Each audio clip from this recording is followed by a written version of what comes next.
बिस्मिल्लाहिर्रहमानिर्रहीम। Dear students, अस्सलाम वालेकुम। उम्मीद है आप सब ठीक होंगे। तो आज हम बात करेंगे वर्चुअल यूनिवर्सिटी की फ़ीस पर। चूँकि फ़ीस के जो वोचर्स हैं वो अपलोड हो गए हैं आपके अकाउंट्स में, तो मैं अब आज आपको बताऊंगा कि आपने फ़ीस जो है वो किस तरह से जमा करवानी है, उसकी लास्ट डेट क्या होगी और फ़ीस में क्या तब्दीलियाँ हुई हैं, न्यू स्टूडेंट्स ने कौन सी फ़ीस जमा करवानी है और कैसे इंस्टॉलमेंट में तब्दील करना है इसको, फ़ीस कब और कहाँ जमा करवानी है। तो ये सारी चीज़ें आज हम डिस्कस करेंगे अपने चैनल पे। तो मैं कोशिश कर रहा हूँ कि आपको अपडेट करता रहूँ। तो अब आज की जो फ़ीस है उसके बारे में बात करते हैं। सबसे पहले आपने BHU LMS अपना LMS ओपन करना है। मैं एक अकाउंट ओपन कर लेता हूँ LMS का। तो उस अकाउंट के थ्रू मैं आपको समझाऊंगा कि आपने कैसे अपनी फ़ीस को इंस्टॉलमेंट में कन्वर्ट करना है। तो यहाँ आपने आईडी लिखना है, जैसे आप आईडी लिखते हैं, और आईडी लिखने के बाद पासवर्ड, आपने यहाँ पासवर्ड देना है। तो मैं यहाँ पे पासवर्ड लिख रहा हूँ। यहाँ पर हमने लिखना है पासवर्ड करेक्ट लिखने से ओपन होगा। तो दोबारा से हम पासवर्ड लिखते हैं यहाँ पे।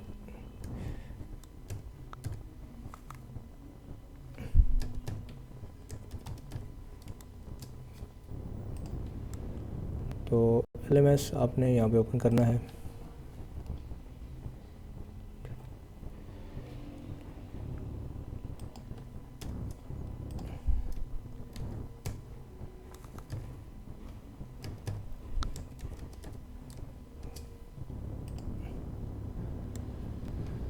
तो LMS जैसे ही ओपन होगा तो आपने देखना है सबसे पहले कि आपके कितने क्रेडिट आवर्स हैं। 1 2 3 4 5 6 स्टूडेंट के 6 क्रेडिट आवर हैं, जिसमें एक प्रैक्टिकल है और 5 जो हैं वो आपके प्रैक्टिकल ये 1 क्रेडिट आवर है, क्या बाकी 3 है, 3। तो यहाँ आपने चेक करना है कि आपके पूरे सेमेस्टर की जो फ़ीस आई हुई है। पहले तो हम ऐसे करेंगे कि अकाउंट बुक के अंदर जाएंगे, पहले चेक करते हैं कि हमने क्या करना है। हमने सबसे पहले फ़ीस को इंस्टॉलमेंट में तब्दील करना है। कैसे करना है वो मैं आपको बताऊंगा, वो आपको सिखलाऊंगा। सबसे पहले आप यहाँ देखें तो ये ओल्ड स्टूडेंट है, मतलब पहले से पढ़ रहा है।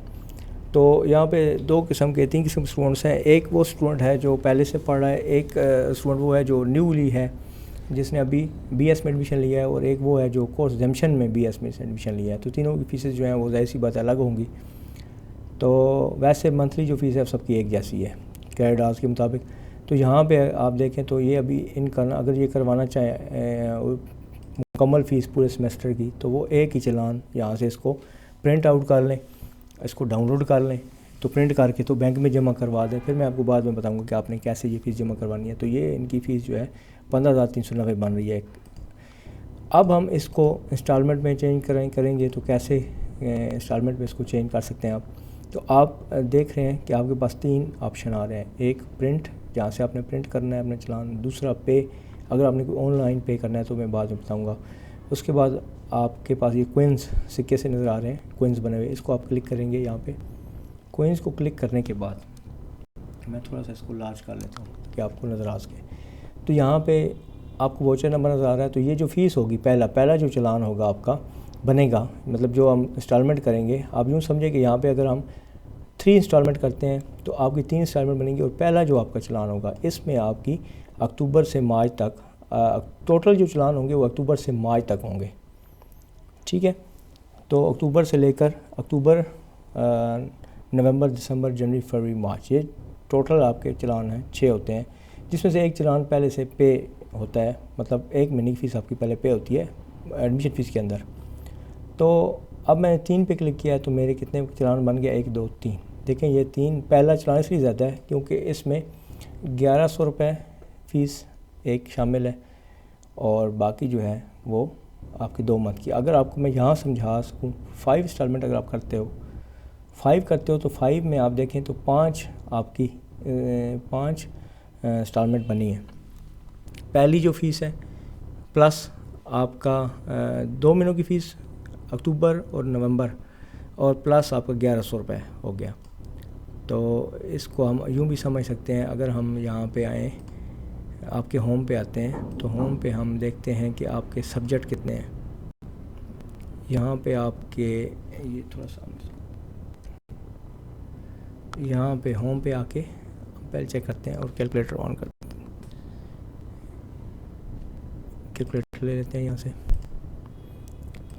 तो यहाँ अगर आप देखें तो आपके कितने जी, 1 2 3 4 5 सब्जेक्ट्स हैं और एक जो है 1 क्रेडिट वाला सब्जेक्ट है। 5 के 3 क्रेडिट्स हैं।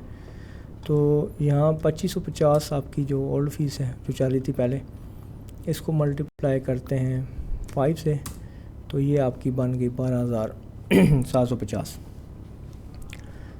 तो यहाँ पे जो 14,000 फ़ीस आ रही है, यहाँ पे आपके अकाउंट बुक के अंदर जो आपकी फ़ीस आ रही है वो 14,000 आ रही है। अगर फुल चलान हम लेते हैं यहाँ से, तो ये आपकी ड्यू डेट के अंदर 14,190 आ रही है।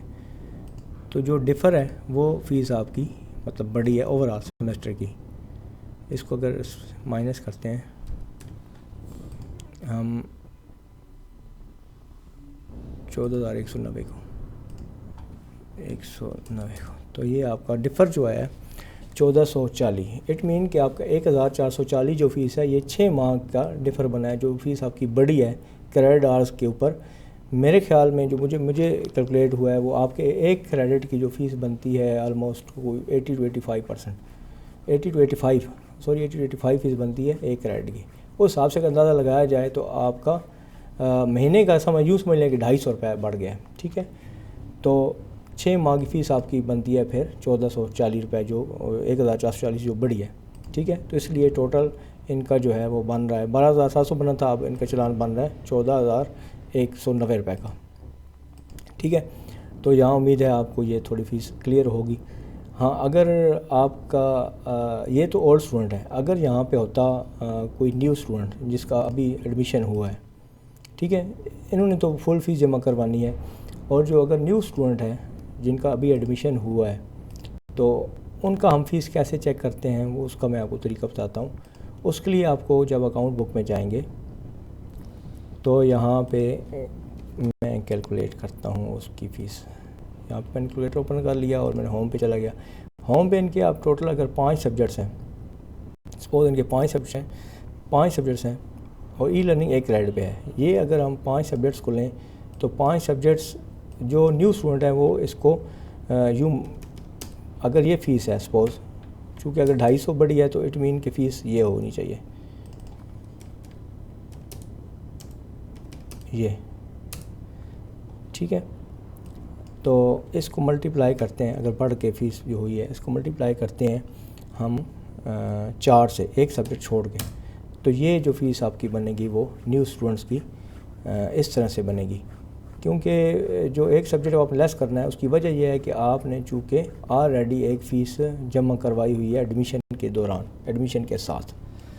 तो इस तरह से आपने फ़ीस निकालनी है अपनी, या पर क्रेडिट आवर चेक कर लेना है। अगर पर क्रेडिट आपने चेक करना है तो आप यहाँ पे वीजू की वेबसाइट पे भी जाके चेक कर सकते हैं।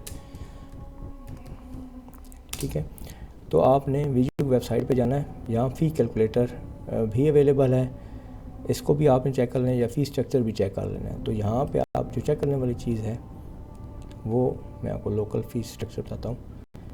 ये तमाम फ़ीस स्ट्रक्चर यहाँ पे अवेलेबल है, आप खुद भी फ़ीस अपनी निकाल सकते हैं। आपने BS में अगर फ़ीस चेक करें तो यहाँ पे आपकी ये देखें रजिस्ट्रेशन फ़ीस ये होगी, ये आप दे चुके हैं। जो न्यू स्टूडेंट हैं ओल्ड की भी हुई है, और एडमिशन फ़ीस 1 टाइम ये है। पर सेमेस्टर जो फ़ीस है इनरोलमेंट फ़ीस होती है 8 सेमेस्टर की 1000 रुपये, और ट्यूशन फ़ी ये है। ठीक है, और यहाँ पे फ़ी 1 टाइम ये जो कि आपका सिक्योरिटी होती है, वापस होती है बाद में। और यहाँ पे मैं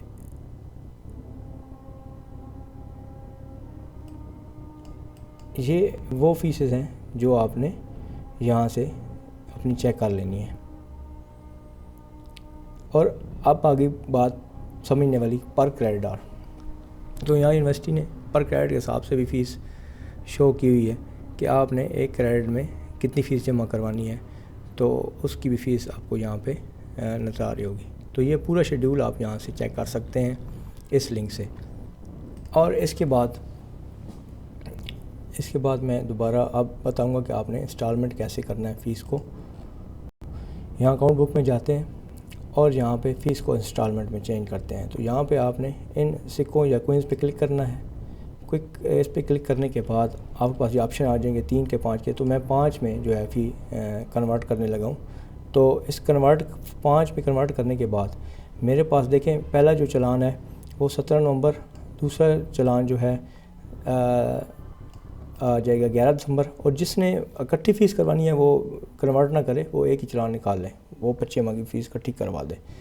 तो यहाँ पे तीसरा चालान 10 जनवरी 2024, चौथा जो है वो 12 फरवरी और मार्च 11 2024। तो ये डेट्स हैं, मैं आपको अगर करीब से दिखा देता हूँ। तो ये डेट्स हैं, आपने इनको फॉलो करना है। तो इसको मैं कन्वर्ट करता हूँ। यहाँ अपने नीचे बटन होगा कन्वर्ट टू इंस्टॉलमेंट, तो इसको मैं कन्वर्ट टू इंस्टॉलमेंट पे कर दूँगा। तो अब आप देखें तो यहाँ पे आपको मुख्तलिफ चालान नज़र आ रहे होंगे, 1 2 3 4 5। पहले ये एक चालान था, यहाँ पे अब आपके 5 चालान आ रहे हैं। इट मीन कि पहली जो फ़ीस है आपकी, अभी इसको क्लिक करेंगे प्रिंटर के ऊपर, तो यहाँ पे आपका चालान आ जाएगा। इसको आपने प्रिंट करना है। प्रिंट करने के बाद आपने इसको जमा करवा देना है अब, ठीक है।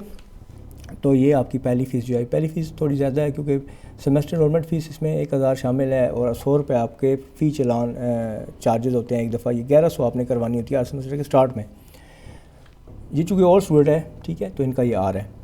तो ट्यूशन फ़ी आपकी जो होगी 4336 ये ट्यूशन फ़ीस बनती है। और उनकी अमाउंट जो है अब ड्यू 5463।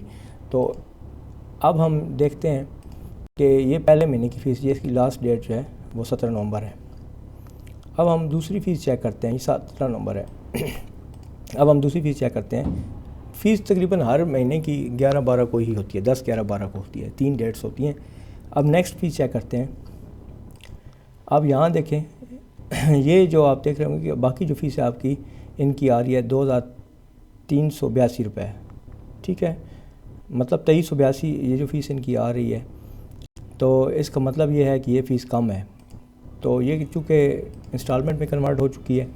और पहली फ़ीस जो इनकी है वो 2 महीनों की है। ये ओल्ड स्टूडेंट है, इनकी 2 महीनों की है। और न्यू स्टूडेंट की 1 महीने की होगी, क्योंकि न्यू स्टूडेंट जो है वो ऑलरेडी एडमिशन फ़ी के अंदर भी पे कर चुका होता है 1 महीने की फ़ीस। और ये चूँकि ओल्ड स्टूडेंट है तो इनको ये सारी फ़ीस पहली ज़्यादा पे करनी पड़ेगी। तो इसकी 17 नवंबर डेट है, अगली की 11 दिसंबर है। और जो तीसरी फ़ीस है, बेहतर है आप ये सारे चालान कैंपस से निकलवा लें या कहीं से निकलवा लें और रख लें, और ताकि आपको ये डेट्स याद रहें। और उससे भी बेहतर यह है कि आप सारी फ़ीस इकट्ठी जमा करवा सकते हैं, तो वो करवा दें। तो यहाँ पे देखें ये अगली फ़ीस सारी चालान में कन्वर्ट हो चुकी है। अब तरीका मैंने आपको यहाँ पे बता दिया है। तो आपने इस तरह से अपने सारे चालान या टाइम टू टाइम निकलवा के जमा करवाने हैं। तो एक बात याद रखिएगा कि अगर आप टाइम पे फ़ीस नहीं पे करेंगे तो यूनिवर्सिटी के पास ये सिस्टम मौजूद है कि आपको LMS को ब्लॉक कर देंगे और आप एक्टिविटी नहीं कर पाएंगे। तो आप ग्रेडिंग स्कीम जो है वो मुतासर होगी, मतलब ग्रेड मुतासर हो जाएंगे, ठीक है। तो आपने डिले नहीं करना, अपने टाइम पे फ़ीसेस जो हैं वो जमा करवानी है। तो ये इनकी फ़ीस है जी। ये सारी फ़ीसेस मैंने आपको यहाँ पे दिखाई हैं कि किस तरह से आपने ये सारी फ़ीस जो है वो जमा करवानी है। और अभी अगला क्वेश्चन ये है, पहली तो हमने बात की कि फ़ीस को इंस्टॉलमेंट तब्दील करने का तरीका और फ़ीस कब और कहाँ कैसे जमा होगी, ये अब इस पे बात करेंगे। और फ़ीस जो है वो तब्दील हुई है, मगर मैंने आपको बता दिया है सिंपल सा कि आपकी इट मीन से देखें तो 1 महीने की 250 रुपये बढ़ी है, ठीक है। तो तकरीबन कोई 1400 कुछ रुपए बनते हैं, जो कि आपके 6 महीनों के बढ़े हैं। तो ये आप इसको इस तरह समझ लें तो आसानी होगी। तो ये फ़ीस थोड़ी सी इंक्रीज़ हुई है। क्रेडिट के हिसाब से देखें तो थोड़ी सी 80 से 85 रुपये पर क्रेडिट पर, उसमें आपको थोड़ा सा मुश्किल से समझ आएगी। तो आसानी से समझ आने वाली जो बात है वो आपका 250 रुपये जो है वो मैं समझता हूँ पर मंथ है। तो ये को बनता है 1400 कुछ बनता है। तो ये आप देख लें, इस तरह से आपकी फ़ीसें, आपने बिल्कुल परेशान भी नहीं होना। ये इसी तरह से फ़ीसें हुई हैं, बड़ी हैं। तो उम्मीद है ये आपको कुछ समझ आ गई होगी। उसके बाद हम जाते हैं कि हमने ये फ़ीस जो है वो पे कैसे करनी है, या आपकी फ़ीस पे कैसे होगी। तो सबसे पहले हम देखते हैं यहाँ पे एक ऑप्शन है पे का, तो इस पे क्लिक करेंगे। तो जिनके पास तो है क्रेडिट कार्ड किसी बैंक का, तो वहाँ अपना नाम उस कार्ड के हिसाब से नाम, लास्ट नेम, ईमेल, यहाँ कंट्री, ठीक है, उसके बाद एड्रेस और ये सारा कुछ लिखने के बाद ये आप सबमिट कराएंगे। सबमिट करने के बाद आपके पास एक कार्ड आ जाएगा, ठीक है। तो फर्ज करें मैं यहाँ पे नाम लिख देता हूँ। तो जिनके पास कार्ड है वो यहाँ पे इसको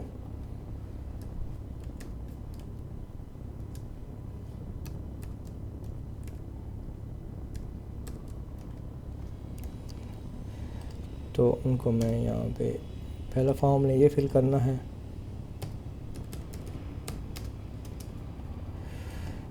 ठीक है,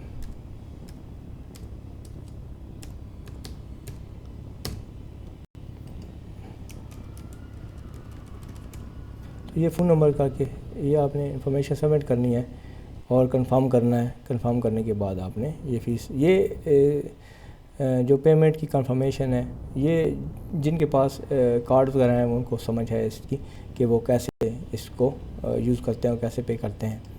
तो उसके बाद वो पूछेगा कि आपका कार्ड डेबिट है क्रेडिट है, तो उस हिसाब से आपने इसको फ़िल करके अपना, ये तो मैंने आपको वैसे फ़िल करके चेक करवाया है, इस तरह से आपने करना है। तो नेक्स्ट कार्ड पूछेगा और कार्ड की अपनी फ़ोटो देनी होगी। अब वापस आते हैं और दूसरा तरीका देखते हैं यहाँ पे कि आपने इसको प्रिंट करके फ़ीस को प्रिंट करना है। प्रिंट के ऊपर आपके बहुत सी चीज़ें मेंशन होगी, मैं आपको करीब से दिखाता हूँ।